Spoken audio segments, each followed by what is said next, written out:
Welcome to The Explainer. Today, we're going to dive into a really fascinating case study. It's all about seeing how modern therapy isn't some rigid formula, but actually a creative, tailored process.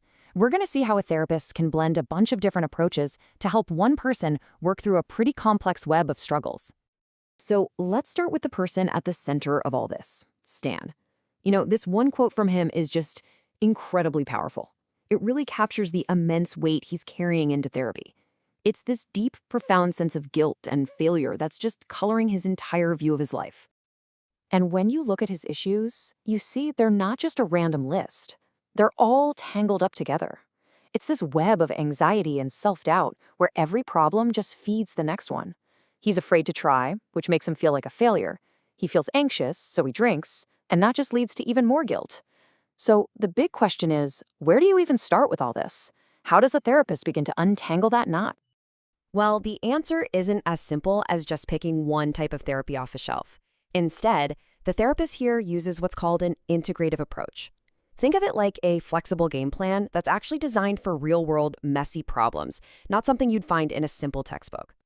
Okay, this definition might look a little academic, but it's so important. Psychotherapy integration isn't about randomly mixing and matching things. It's a systematic combination of the best tools from different theories. And the goal? It's really simple but profound. You create a therapy that fits the person, instead of trying to force the person to fit into one single rigid theory. So how does this actually work?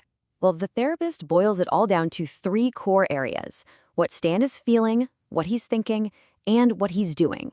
It's a complete system that looks at the whole person, our emotions, our thoughts, and our actions, because they're all connected, right? All right, so let's see how the therapist actually puts this framework into practice. We're going to start by diving into Stan's inner world, his feelings and his thoughts.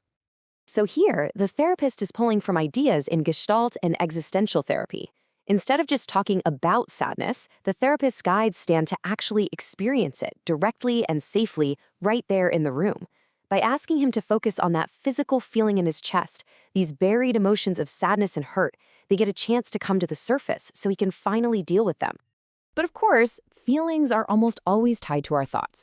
And here you see this amazing combination of techniques from two totally different schools, Adlerian and cognitive behavior therapy, to tackle Stan's thinking.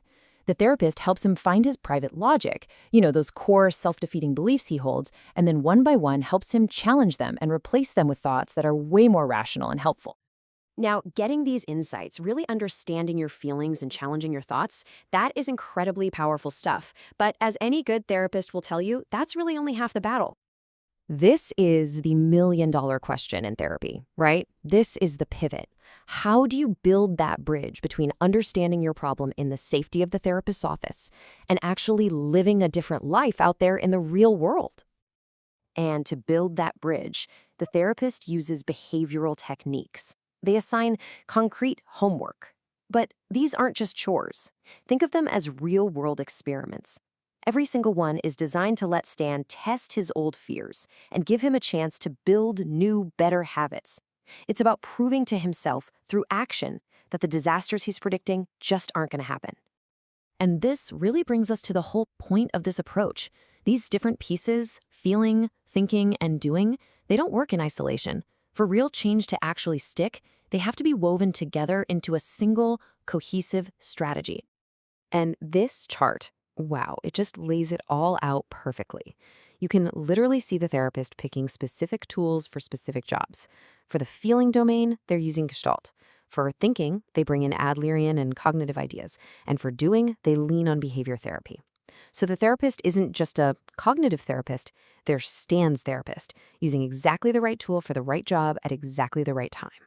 So yeah, the takeaway is pretty clear. Effective therapy isn't a one-size-fits-all deal. It's a dynamic, collaborative process of discovery.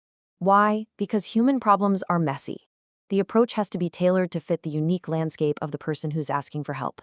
It's about drawing on this rich history of psychological insights to create something totally new and uniquely helpful for that one individual.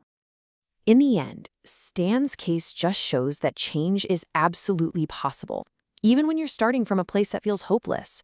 It proves that therapy, at its very best, isn't about some magic bullet. It's about creating a personalized path. And that kind of leaves us with a final thought, doesn't it? It makes you wonder about your own potential for growth and what that unique path might look like for you.